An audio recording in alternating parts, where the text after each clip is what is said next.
지난주는 우리가 선상 위에서 풍랑을 만난 유라굴로 바람 앞에 절망에 놓여 있던 그 선상에 성찬이 이루어짐으로써 감사주의를 말씀을 통해 들었어요. 이제 오늘은 다시 에베소서 강해로 돌아와서 우리 인간에게는 세 가지 기본적인 관계가 있다고 말씀을 드렸습니다. 첫 번째 관계가 부부관계입니다. 지지난주 나누었던 말씀이에요. 부부관계. 이 부부관계는 첫째, 단순한 부부관계의 질서를 가르치는 것이 아니라 이 속에 하나님이 큰 신비, 이 비밀이 크도다. 부부관계를 통해서 큰 비밀을 감추었어요. 근데 그 비밀이 뭔가 유심히 들여다봤더니 신랑과 신부라는 부부관계의 기초적 질서를 통해서 그리스도이신 우리의 신랑과 신부인 교회의 신비를 그 속에 감추어 놓은 거예요. 그래서 결국 부부관계는 뭐의 현장이 되어버리는가 하면 선교의 현장이 되는 거예요. 그래서 서로 인간끼리 연약하니까 부족하니까 배우자로 만났지만 불목이 이루어지고 불화가 생길 수 있겠죠? 그럴 때 우리는 그리스도의 십자가를 배워가고 그리스도의 목숨 다한 사랑을 그 노력 속에서 배워가는 겁니다.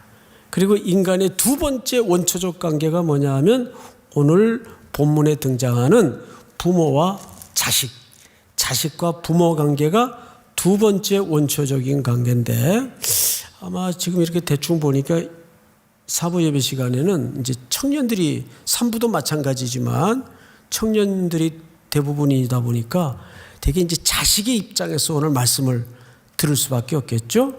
그리고 일부가 이제 부모의 시선에서 자녀를 어떻게 훈계하고 교훈해야 될 것인가.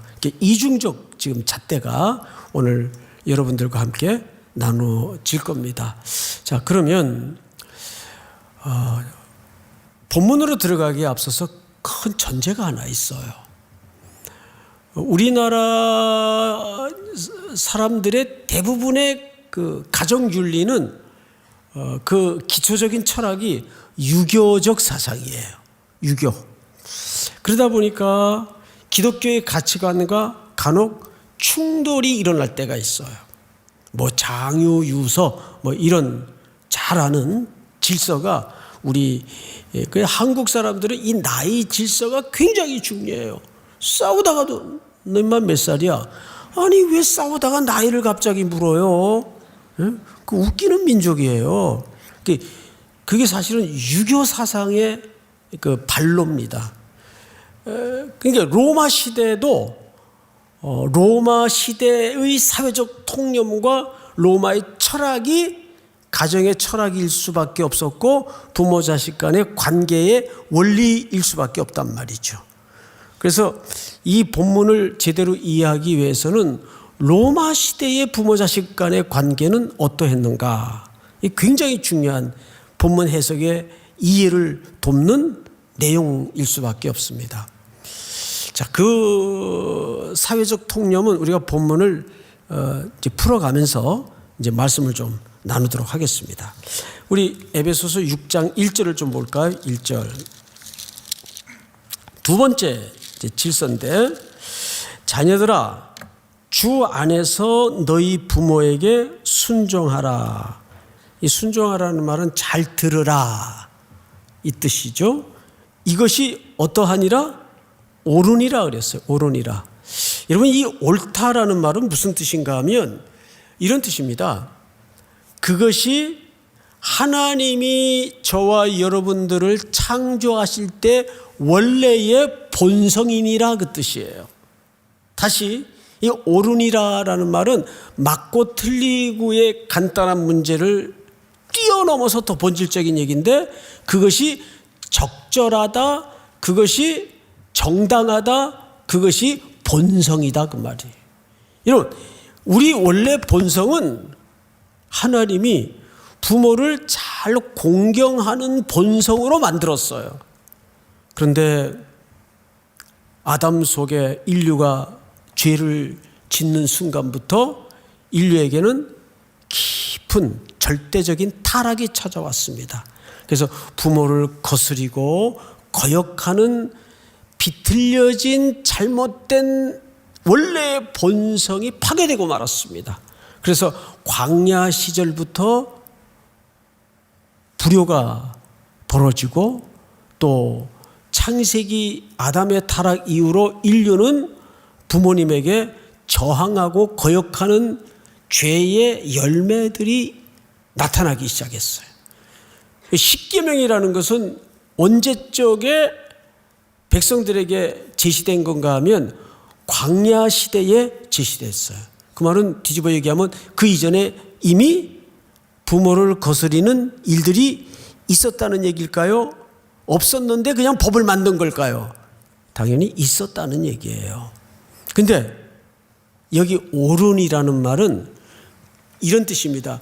그 하나님이 우리를 창조하실 때 원래 만들어 놓은 그 형상을 회복하고 돌아가고 찾아가라 그 뜻이에요. 그거를 어느 관계를 통해서? 부모 자식 간의 관계를 통해서. 자, 지금부터 부모 자식 간의 관계를 조금 원리적인 측면에서 신학적인 측면에서 좀 같이 고민을 한번 해보십시다. 송태근이가 이 땅에 지금 존재해요. 60이 넘도록까지.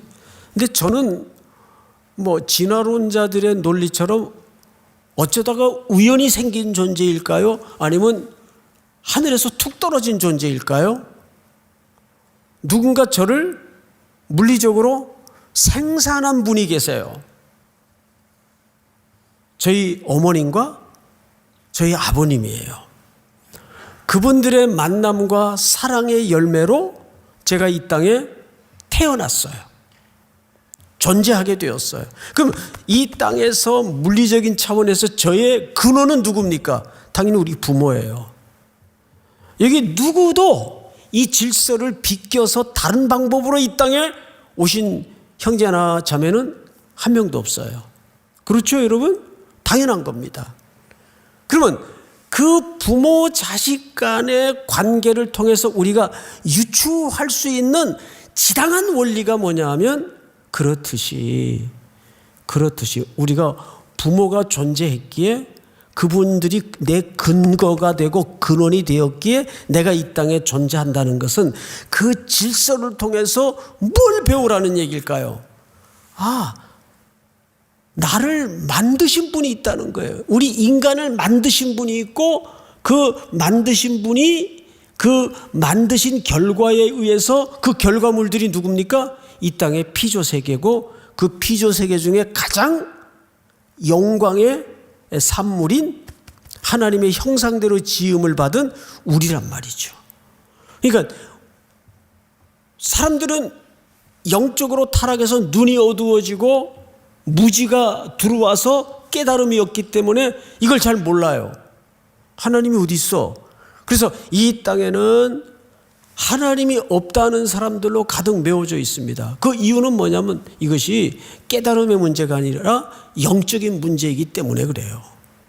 그래서 우리가 하나님의 자녀로 구원을 얻는다는 것은 누군가 내게 그 사실을 가르쳐주고 깨닫게 해준 외부적 힘이 있었다는 거예요. 내 안에서 내가 스터디하다가 묵상하다가 갑자기 깨달아지는 진리가 아니에요. 우리에게는 그렇게 깨달을 수 있는 여지가 0.1%도 없는 사람들이에요. 그래서 그 지식은 외부로부터 오는 거예요. 그게 성령님의 은혜고 예수 그리스도의 은혜라는 거죠. 믿으십니까? 이게 굉장히 중요한 이치예요. 근데 그 원리를 어떤 관계를 통해서 유추하여 깨달으라는 거죠? 부모님이 그리고 나는 그분의 결과물인 자식이라는 입장에서 하나님과 인간의 관계를 유추하라는 얘기입니다. 믿습니까? 그러니까 이런 거죠. 누가 하나님에 대해서 인간의 존재 이유에 대해서 우리가 선교를 해야 되고 전도를 해야 되는데 어떻게 해야 될까요? 간단해요. 네가 이 땅에 존재하는 이유가 뭐야? 부모가 너를 낳았기 때문에, 이거 어쨌든 너를 만드신 분이 있기 때문에 네가 이 땅에 존재하는 거 아니겠어? 그렇듯이 인간은 무슨 아메바 물질처럼 우연히 진화돼서 존재했거나 또 원숭이가 진화해서 존재했거나 이런 결과물이 아니라 만드신 창조주 하나님이 계셨고 그 결과로 우리가 이 땅에 존재하는 것이다. 그 원리를 유추할 수 있단 말이에요. 자, 그런데 성경을 다시 보시면 2절을 볼까요? 네 아버지와 네 어머니를 공경하라. 이것이 뭐가 있는 첫 계명이니? 약속이 있는 첫 계명이래요. 그러니까 5계명은 유일하게 약속이 있는 첫 계명이라는 얘기. 그 약속이 뭐냐? 3절을 우리 전체가 한번 다 같이 읽어보십시다. 3절 시작. 이로써 내가 잘되고 땅에서 장수하리라. 이로써 네가 잘되고 땅에서 장수하리라. 자, 앞을 잠깐 보실까요? 그래서 이거를 이렇게 오해하는 분들이 계세요. 그럼 뭐 효도를 잘하면 부모 말에 순종을 잘하면 자다가도 떡이 나오고 또 어디 개발되는 정보가 빨리 들어와서 땅 부자가 되고 그리고 목숨도 길게 오래 산다는 그 얘기일까? 그런 단순한 물리적인 약속이 아닙니다. 이 약속의 원래 취지를 우리가 알기 위해서는 결국 성경의 레퍼런스를 쫓아가 볼 수밖에 없어요. 우리 순서를 따라서 한번 보십시다. 출애굽기 20장 띄워주세요. 제가 좀 읽겠습니다. 네 부모를 공경하라. 이거 5계명이죠. 5계명. 그리하면 네 하나님 여호와가 네게 준 땅에서 네 생명이 길리라.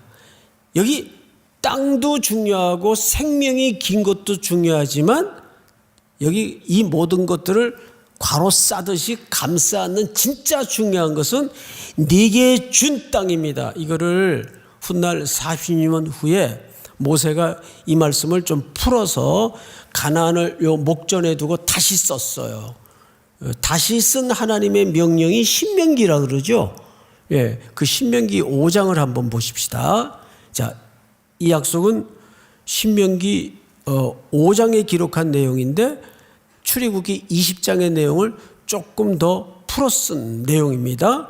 시작. 너는 내 하나님 여호와께서 명령한 대로 내 부모를 공경하라. 그리하면 내 하나님 여호와가 내게 준 땅에서 내 생명이 길고 복을 누리리라.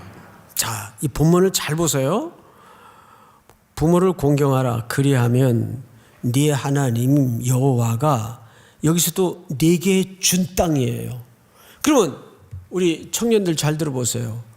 지금 신명기라는 책은 요 이제 강만 건너면 가나안 땅이에요. 하나님이 이스라엘 백성들에게 준 유일한 땅이 어느 땅입니까? 가나안 땅이에요. 그러니까 여기서 말하는 네게 준 땅은 가나안 땅을 얘기하는 거예요. 가나안 땅에서 그 가나안 땅을 언약의 땅 또는 약속의 땅이라는 거죠. 땅에서 생명이 길고 복을 누리리라. 자, 여기에서 이 땅과 장수의 약속이 왜 등장하는가를 좀 아셔야 되는데, 가나안은 바로 예수 그리스도 안을 얘기합니다. 예수 그리스도께서 육신의 몸을 입고 이 땅에 오실 것을 이런 그림으로 예표하시고 약속하신 내용이에요. 그러니까 내게 준 땅은 물리적으로는 어느 땅을 얘기한다고요? 가나안 땅을 얘기해요. 근데 그 가나안 땅은 정확히는 언약의 땅이 되고 약속의 땅이 됩니다. 맞죠? 그러니까 하나님이 이 땅의 유비를 통해서 언약을 하시고 약속하신 내용은 뭐냐 하면 이 땅에 하나님의 아들을 내보내실 것을 언약 속에 수천 년 동안 변하지 않고 약속하셨는데 이 성취를 결국은 누가 하셨습니까? 예수 그리스도께서 이 약속을 성취하셨단 말이죠. 그래서 여러분, 이스라엘 역사의 역사관의 기둥 같은 성경책이 신명기 책입니다. 그래서 신명기 사관 그래요. 그래서 이스라엘 역사는 신명기 역사관이에요. 왜?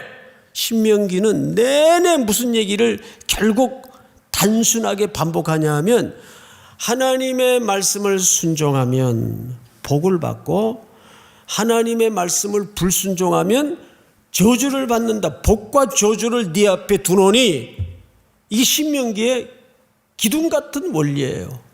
그러니까 이 말은 다른 표현으로 하자면 그리스도 안에서는 그 생명이 길다는 말은 영원하다는 뜻입니다. 믿습니까? 그럼 여기서 땅은 물리적으로 무슨 땅을 얘기한다고요? 언약의 땅을 얘기하는데 그 땅의 실체가 육신의 몸을 입고 이 땅에 오신 예수 그리스도를 얘기하는 거예요.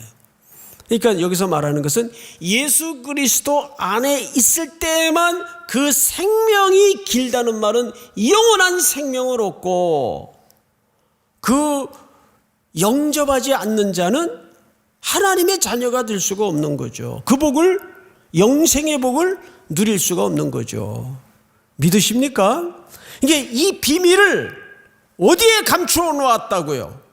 바로 부모와 자식 간의 효도라는 원리 속에 감추어 놓은 거예요. 그러니까 기독교의 효는 놀랍게도 유교적인 기초에서의 효가 아니에요. 기독교의 효는 그리스도 안에서 순종할 때 어떤 복을 누릴 것이고 그리스도 밖에 튕겨져 나갈 때는 어떤 결과가 나타날 것인가에 대한 아주 선명한 질서를 부모 자식 간의 관계 속에서 감추어 놓았다고요. 자, 성경을 다시 보시면 이렇게 되어 있습니다. 신명기 27장을 좀 띄워주세요. 제가 좀 읽겠습니다. 장색의 손으로 조각하였거나 부어 만든 우상은 여호와께서 가증하니 그것을 만들어 은밀히 세우는 자는 저주를 받을 것이라. 우상 숭배자들을 얘기하는 겁니다. 할 것이요 모든 백성은 응답하여 말하되 아멘 할지니라. 분명히 아멘 했어요. 이 말씀을 듣고 모든 백성이. 신명기가 이제 끝날 무렵쯤에. 근데 그 다음 잘 보시면 그의 부모를 경홀히 여기는 자는 저주를 받을 것이라 할 것이요 모든 백성은 아멘 할지니라. 이것도 아멘 했어요. 자, 부모를 경렬히 여기는 자는 저주를 받는다는 말과 앞절의 15절에서 우상 숭배를 할 경우에는 저주를 받는 자와 동일한 선상으로 성경은 가르쳐요. 그러니까 이런 얘기가 됩니다. 놀랍게도 부모를 공경하지 않는 자는 우상 숭배하는 자와 동일한 취급을 받아요. 믿습니까? 이게 왜 중요하냐 하면 성경이 가르치는 원리예요. 오늘 15절을 보시면 그의 부모를 경렬히 여기는 자는, 부모는 이 땅에 누구의 심볼, 상징을 맡았죠? 주님의 심볼을 맡았어요. 그렇기 때문에 우리가 진리에 벗어나지 않는 한은 어떻게 해야 될까요? 부모님 말씀에 순종하고 청종할 줄 알아야 돼요. 그런데 저서부터 돌아보면 참 부모 말을 안 들었던 것 같아요. 이게 죄성 때문에 그래요. 이제 철이 조금 나서 부모 말씀을 순종하여 들으려 하니까 부모님들은 노쇠하고 병이 들어서 훌쩍 가시더라고요. 얼마 전에 어머님을 앞서 보낸 가정이 한 가정이 있어요. 근데 그 자녀들이 이런 얘기를 해요. 우리는 어머니와 아버지는 벌써 오래전에 돌아가셨고 그런 얘기를 해요. 어머니와 우리는 서로 노력하면서 살았어요. 그래요. 그 말이 참 깊이 와닿았어요. 그래. 부모도 자식도 가정이라는 것은 서로 연약하고 죄성을 가졌기 때문에 서로 노력함이 있어야 되겠다. 근데 우리는 부모 자식 간의 관계는 편하다 보니까 노력이 먼저 앞서요. 본성이 먼저 앞서요. 타락한 본성이 먼저 앞서요. 그래서 욱 어머니한테 화를 내고 아버지한테 울뚝거리고 이런 태도를 보인단 말이죠. 우리 한 가지만 기억하면 돼요. 성경은 우상 숭배자와 부모를 격렬히 여기는 자를 어떻게 놓는다? 동일하게 놓는다. 그 결과가 똑같은 저주를, 그리고 이스라엘 백성들이 가나안 땅에 들어가기 전에 모두가 아멘으로 화답을 했어요. 자, 그러면 이제 지금은 어쩌면 여러분들에게 가장 중요한 시각일 수밖에 없는 자녀의 시각에서 한번 생각을 해보자고요. 4절을 볼까요? 또 아비들아, 이제 여기는 엄마가 빠졌어요. 자, 엄마가 빠진 이유가 뭘까요? 앞을 보실까요? 바로 여기에서 우리는 로마 시대의 아버지 상에 대해서 그 당시 사회적 통념에 대한 이해를 가져야 돼요. 로마 시대는 아버지는 절대 권력자였습니다. 자식들의 생사 여탈권까지를 쥐고 있었어요. 여러분, 로마 시대의 철학은 뭐가 선이고 뭐가 정의입니까? 힘이 선이고 힘이 정의예요. 그래서 나약한 인간에 대해서는 자식도 내다버리는 경우가 있었어요. 남의 집에 죽거나 병든 자식들, 약한 자식들, 뒤처진 자식들. 왜? 그 당시 사회적 로마 제국이 추구하는 국가적 철학은 강한 로마.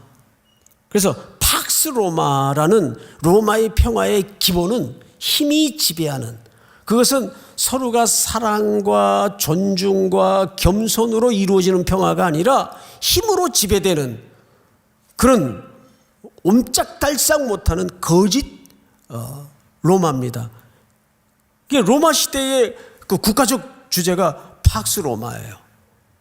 그래서 로마는 어떤 종교도 다 허용을 하는데 로마의 질서를 무너뜨리는 문제에 대해서는 가차없이 가혹하게 처벌을 했어요. 로마는 시끄러워서는 안 된다. 그래서 찍어 누르고 억압하고 그래서 조용해지는 거, 이걸 평화라고 얘기를 했습니다. 이게 사회적 분위기였어요. 거기에 로마의 남성들은, 그 시대의 남성들은 그런 영향 아래 어린 시절부터 교육을 받았기 때문에 자기가 결혼을 해서 가정을 이루어서 자식을 낳아도 그런 식으로 자식을 이해했어요. 그래서 자녀들의 입장에서는 정말 아버지에 대해서 분노를 갖고 있는 자녀들이 너무나 많았어요. 그런데 제가 깜짝 놀란 것은 시대가 수천 년이 흘렀는데도 우리 청년들하고 얘기를 해보면 일일이 그 사례를 다 제가 소개할 수는 없지만 특별히 아버지에 대해서 일을 가는 청년들이 이렇게 많은 줄 몰랐어요. 그래서 선교 가서 이렇게 같이 잠을 자다 보면 뽀드득 뽀드득 이가는 소리가 그렇게 많이 나는 것 같아요.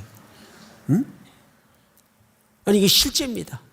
그렇게 아버지의 그 험했던 양육 방법에 대해서 끝까지 동의가 안 되고 이해가 안 되고 설득이 안 돼서 마음에 깊은 불덩어리 같은 분노를 품고 살아가는 청년들이 너무나 많아요. 특별히 아버지들에 대해서. 여러분, 우리가 에베소서 4장에서 이미 배웠지만 4장을 한번 볼까요? 4장을 보십시다. 몇 절을 보시냐면 26절. 분을 내어도 죄를 짓지 말며 해가 지도록 분을 품지 말고. 27절 한번 같이 읽읍시다. 시작. 마귀에게 틈을 주지 말라. 시편에 보면 자식은 여호와의 기업이라 그랬습니까? 여호와께서 주신 기업이라고 했습니까? 여호와의 기업이에요. 그 원문 자체가. 그런데 한때는 번역이 좀 잘못돼서 여호와께서 주신 기업이라고 번역을 했던 적이 있어요. 옛날 성경에는. 그러니까 성도들이 오해를 했어요. 자식은 하나님이 자기에게 주신 소유물로 이해를 해서 자식을 마음대로 구타하고 부당한 삶의 자리로 강요를 하고 이런 억압이 자녀들로 하여금 분노를 촉발시키는 일들이 얼마나 많은지 몰라요. 그런데 여기 보면 분은 누구에게 틈을 주는 거예요? 마귀에게 틈을 주는 거예요. 이 틈을 준다는 말은 무슨 뜻이라고 말씀을 드렸죠? 마귀의 발판을 삼게 하는 거예요. 디딤돌을 만드는 거예요.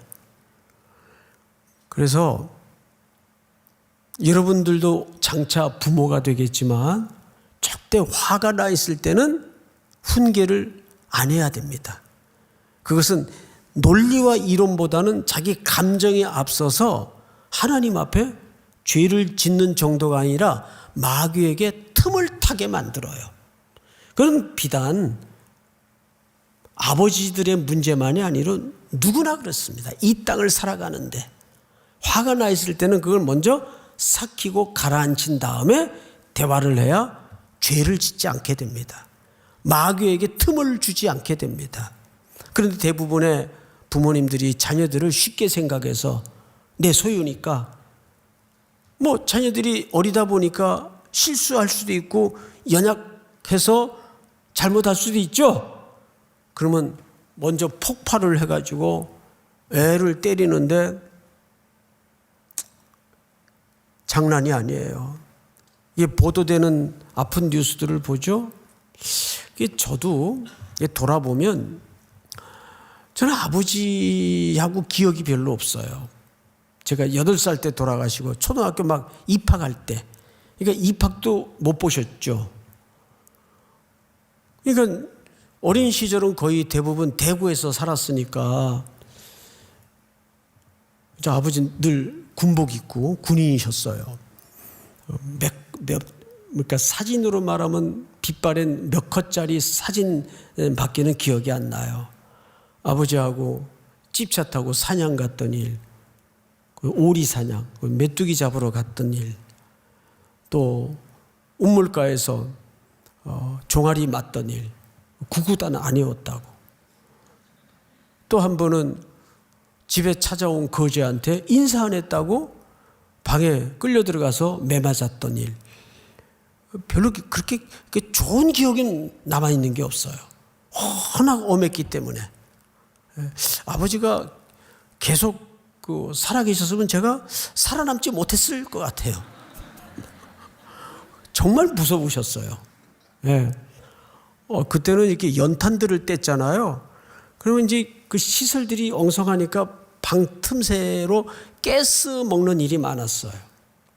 한날은 가스를 먹은 거예요, 제가. 연탄가스를. 그러면 애가 정신이 없이 막 늘어져 있는데 학교 결석하면 안 된다고? 그때 학교인가 유치원인가 그랬어요, 유치원. 유치원 결석하면 안 된다고 그냥 유치원에다 갖다 놓은 거예요.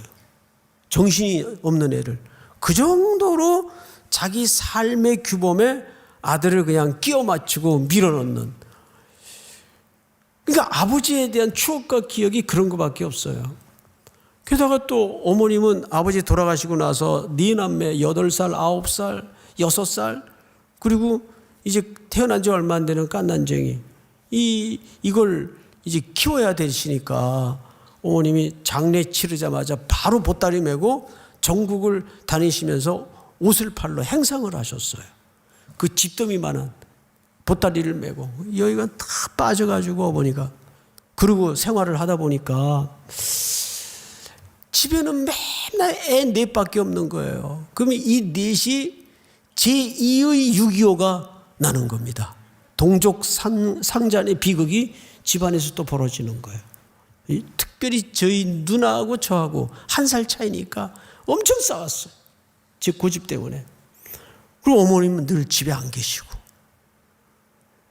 그러다 보니까 엄마의 역할, 아버지의 역할에 대해서 별로 본 게 없어요. 그러다가 제가 어느 날 덜컥 결혼을 했네요. 주의 은혜로. 그런데 본 그림이 없으니까 나는 그때까지만 해도 그냥 결혼해서 애 낳으면 다 부모가 되고 아빠가 되는 줄 알았죠. 그런데 결혼을 했는데 그냥 애들이 이쁘기만 하지 얘들을 뭐 어떻게 해야 될 줄을 모르겠어요. 그 애 보라 그러면 그 애만 이렇게 바라보고 있고, 엄청난 실수가 많았어요. 그 노상 또 집에 머물러 있지 않고 목양실이나 교회 일로 나가 있으니까. 그러니까 오죽했으면 저희 그 큰애가 아빠 얼굴 보고 막 울었어요. 낯설어가지고. 웬 아저씨가 가끔 나타나니까. 게다가 막 피곤해가지고 여기저기 물집이 다 터져가지고 그때 몰골을 보면 사람의 얼굴이 아니에요. 그러니까 딸내미가 막 우는 거예요. 저만 보면. 울기도 또 잘했어요. 그러면서 아이들이 중학교를 넘어가면서 제가 크게 깨달은 게 있어요. 아, 애를 낳는다고 부모가 되는 게 아니구나. 부모도 공부를 해야 되겠구나.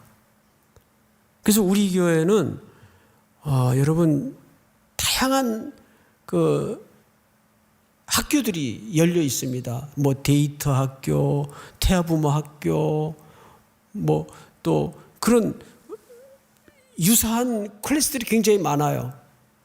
그런데 여러분들이 싱글이라도 미리 들어가서 선행학습을 했어요. 세상 공부만 선행학습하지 말고 선행학습을 믿음으로 하세요. 그러면 어느 날 내 삶의 언저리에 썸이 일어나고 이름 모를 형제자매끼리 또 사연이 생기고 그런단 말이에요. 그래서 저는 부모는 저절로 되는 게 아니구나. 그래서 마지막 절을 보시면 뭐라고 되어 있나 잘 보세요. 4절 제가 좀 읽겠습니다. 또 아비들아 너희 자녀를 노엽게 하지 말고, 이 노엽게 하는 게 왜 노엽게 하냐면 뭘 몰라서 노엽게 하는 겁니다. 뭘 모를까요? 그 다음 절을 잘 보세요. 오직 주의 교훈과 훈계로 양육하라. 근데 우리는 교훈과 훈계로 양육하라만 달랑 집어들어요. 여기 더 중요한 게 뭔지 아세요? 교훈과 훈계는 무슨 뜻인가 하면 어디로 가야 될지를 가르쳐주는 교훈과 잘못 갔을 때 어떻게 되돌려야 될지를 가르치는 훈계예요. 그렇죠? 그게 교훈과 훈계예요. 우리 살다 보면 이 두 길에서 왔다 갔다 하잖아요. 근데 그것도 중요하지만 여기 더 중요한 것은 주의 이 뜻입니다. 주의 교훈과 훈계로 양육하라 그 뜻이에요. 세상적인 수단과 방법으로 교훈과 훈계를 하는 것이 아니라 주의 교훈과 훈계로. 그럼 부모가 말씀을 모르는데, 부모가 말씀의 원리를 잘 알지 못하는데 어떻게 주의 교훈과 훈계로 양육할 수 있겠어요? 이제 우리가 찬양을 할 텐데 그 후렴에 보면 이런 가사가 있습니다.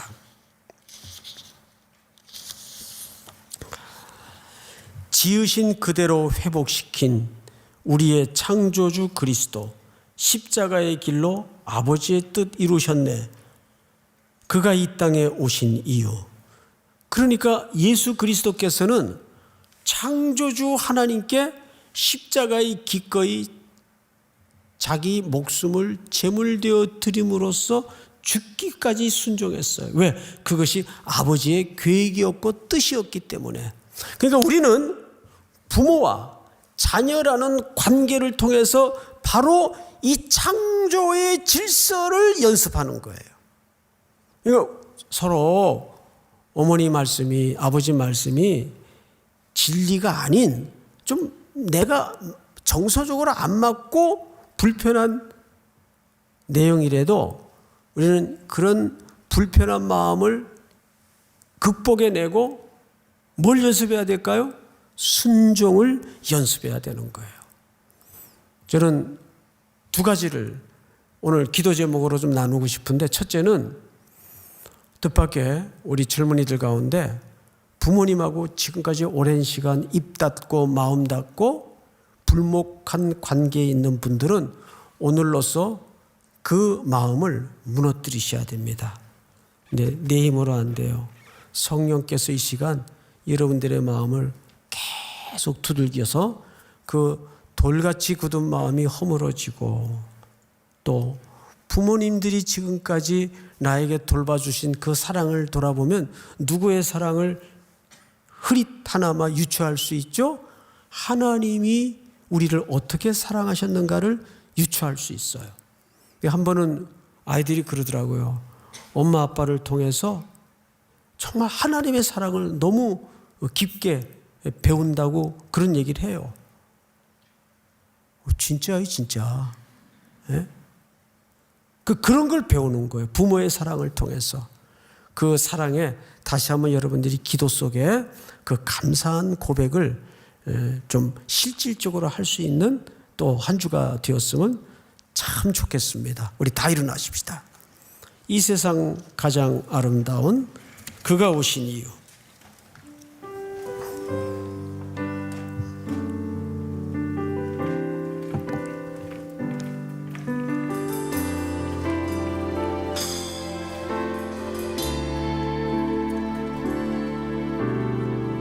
이 세상 가장 아름다운 순종의 눈물, 온 세상 다시 빛나게 한 생명의 눈물, 그가 이 땅에 오신 이유, 죽어야 살게 되고 저야만 승리하는 놀랍고 영원한 신비, 지으신 그대로 회복시킨 우리의 창조주 그리스도, 십자가의 길로 아버지 뜻 이루셨네. 그가 이 땅에 오신 이유, 이제 우리에게 맡겨진 그 소망, 그 사랑, 그 생명, 아름답고 눈부신 십자가의 길, 우리가 이 땅에 살아가 우리 다시 한번 지으신 그대로, 지으신 그대로 회복시킨 우리의 가정을 회복시켜 주시옵소서. 창조주 그리스도, 십자가의 길로 아버지 뜻 이루셨네. 그가 이 땅에 오신 이유, 이제 우리에게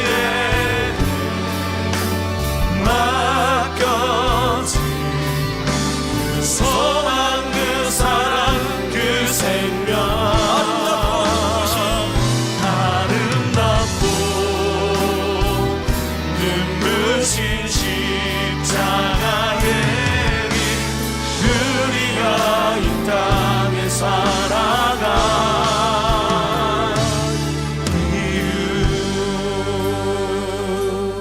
우리 한번 서신 채로 고요히 눈을 감고 방금 나누었던 말씀의 제목처럼, 저 기도의 제목처럼 먼저 부모님이 우리에게 오늘에 있기까지 어떤 사랑을 베풀어 주셨는가를 돌아보며 그 십자가를 내어주기까지 우리를 사랑하신 하나님의 사랑을 기억해 하시고, 또 여러 가지 불순종으로 불목하고 있는 깊은 얼음덩어리 같은 관계를 주의 은혜로 녹여주셔서 다시 우리의 입이 열어지고 마음이 녹아지고 마음이 열어져서 부모님과 화목한 가정애로 우리를 새롭게 회복시켜 주시옵소서.